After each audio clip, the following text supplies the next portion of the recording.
Salut, dans cette vidéo, je vais te montrer comment utiliser AppSheet. Alors, c'est relativement simple. D'abord, la plateforme est une plateforme conçue par Google qui te permettra de pouvoir concevoir des applications sans nécessairement avoir de grandes connaissances sur le codage des applications. Donc, pour te lancer, ce sera très simple et sans plus tarder, on va directement passer à comment effectivement concevoir une application avec la plateforme de AppSheet. Donc, pour se lancer, tu vas juste venir sur appsheet.com et là, tu vas venir cliquer sur commencer. Donc là, tu vas juste à bien sélectionner ton moyen de connexion. Tu pourras sélectionner par exemple Google, Microsoft, Apple, boîte de dépôt et plein d'autres. Tu pourras bien cliquer là sur Google car ce sera le moyen de connexion le plus rapide. Et là, après avoir sélectionné ton compte Google dans ton PC directement, tu pourras apercevoir que ton compte AppSheet sera terminé. Donc là, tu devras juste répondre à ce petit questionnaire. Donc là, tu devras juste répondre à ce petit questionnaire qui leur permettra de pouvoir mieux personnaliser ton utilisation, que nous puissions faire de meilleures recommandations. Donc, par exemple, dans quelle équipe travaillez-vous? Tu pourras bien sélectionner dans quelle équipe tu travailles, mais tu pourras toujours venir cliquer là sur cette croix-là pour passer tout ceci. Et là, tu verras directement la plateforme, et là, tu verras directement le tableau de bord de la plateforme de AppSheet. Et tu pourras venir cliquer là directement sur créer votre première application, en tout cas là sur explorer les modèles. Donc, pour créer une application, donc pour passer à la création d'une application, tu vas juste venir cliquer là sur créer tout en haut à gauche. Et ici, là, tu vas venir cliquer là sur application et tu peux aussi apercevoir la base de données. Car une application peut être reliable et utilisable grâce à son interface application et aussi grâce à la base de données qui contient basiquement ces informations de stockage. Donc, tu pourras venir tout d'abord te lancer dans la création d'une application et ensuite concevoir une base de données. Donc, pour pouvoir concevoir l'application, tu vas venir cliquer sur application et là, tu pourras soit commencer avec des données existantes ou bien tu pourras voilà, commencer avec un modèle. Et là, tu pourras percevoir application vide. Alors, basiquement, si tu as déjà des outils de design ou bien une idée de comment tu souhaites designer ton application, ce serait mieux de partir directement grâce sur application vide. Mais par exemple, si tu as des données d'application utilisables, reliables directement dans ton cloud ou bien dans un autre espace de stockage, tu pourras bien cliquer là sur commencer avec les données existantes pour pouvoir directement te lancer dans ton application en utilisant ces données-là. Mais sinon, si tu souhaites t'inspirer de d'autres modèles d'application pour pouvoir concevoir un modèle beaucoup plus fonctionnel et c'est reliable encore plus si tu es un débutant, la meilleure option pour toi sera de venir cliquer là sur commencer avec un modèle. Donc, on va cliquer là sur commencer avec un modèle. Et là, on pourra percevoir énormément de modèles de sites qu'on pourra directement utiliser. Par exemple, là, si tu recherches une application telle que Tableau, tu pourras percevoir tout plein d'applications que tu pourras utiliser basiquement dans cette fonctionnalité-là. Tu peux aussi apercevoir ces options de filtre-là que tu pourras utiliser pour pouvoir rechercher des applications en particulier ou bien pour pouvoir rechercher le type d'application en particulier que tu souhaiterais concevoir. Donc, tu pourras bien cliquer là sur Industrie ici. Et là, tu pourras venir sélectionner dans quel type d'application tu voudras avoir. Comme par exemple la agriculture, éducation. Tu pourras venir cliquer là sur éducation. Et tu pourras venir, par exemple, cliquer là sur fonction et sélectionner une fonction utile de l'application du type d'application que tu voudras utiliser.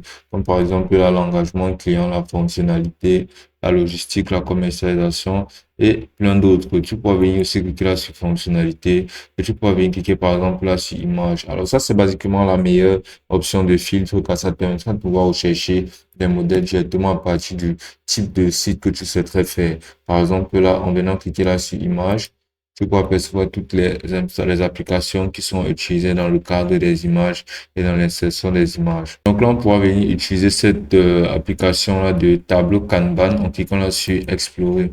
Et là, on pourra percevoir juste là, sur ce format téléphonique, c'est là une interface de cette application-là. Et on pourra voir en temps réel comment celle-ci se présente. On pourra directement défiler ici là pour avoir des détails sur l'application, des détails sur ses données et des spécifications sur l'application en elle-même. Donc, basiquement, ça nous permettra d'avoir un peu mieux une idée de l'application qu'on souhaiterait utiliser. Donc, on va venir cliquer là sur copier et personnaliser.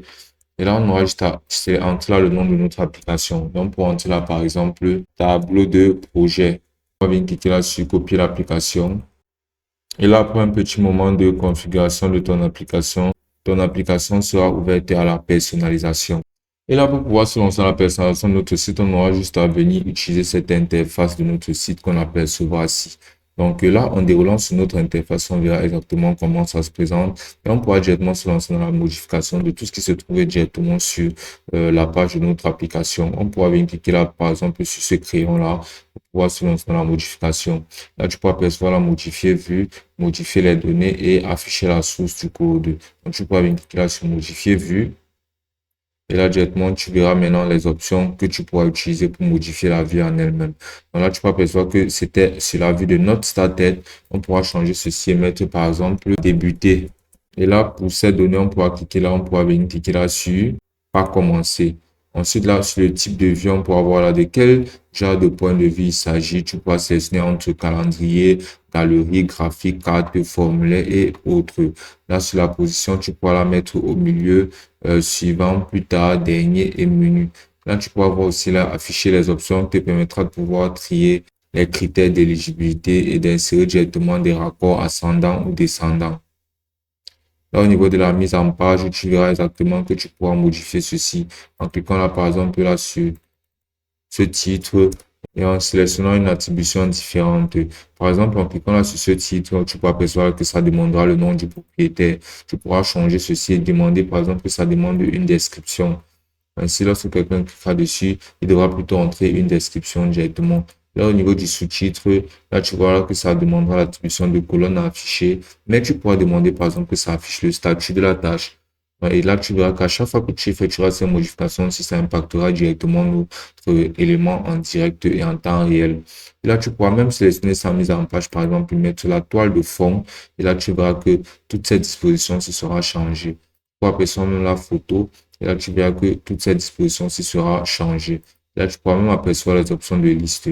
Mais ce sera mieux sur cette option-là de grand car ça couvre beaucoup plus de détails. Même directement cliquer là sur cette image-ci et là, tu pourras venir cliquer la photo du propriétaire. Voilà, comme tu peux voir là, notre interface application aura complètement changé. Donc, ce sera toujours mieux de pouvoir utiliser.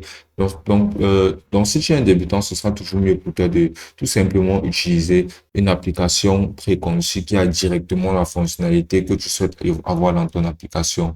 Ainsi, tout ce que tu vas faire sera de modifier les petits détails au niveau du design, tels que la couleur et les dispositions, et donc tu n'auras pas à trop modifier les aspects techniques, ou bien tout simplement les aspects fonctionnels en eux-mêmes de l'application. Ainsi, ce sera beaucoup plus facile pour toi d'utiliser la plateforme pour concevoir un site qui fera directement ce que tu voudras que ça fasse et très facilement et surtout très rapidement. Une fois que tu as terminé de concevoir ta plateforme, tu vas juste à bien cliquer là sur sauvegarder tout en haut. Et là, directement, il y aura une sauvegarde de ton application et tu pourras l'utiliser directement et même la partager tout simplement en venant cliquer là sur partager. Là, tu vas rester entrer à l'adresse email à laquelle tu souhaiterais partager.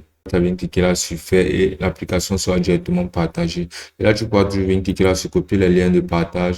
Là, tu vas juste à venir cliquer là sur copier le lien de navigateur. Cliquons là sur copier et ainsi tu pourras le partager à tout le monde. Ainsi, ils pourront directement utiliser l'application. Et ce sera aussi simple que ça.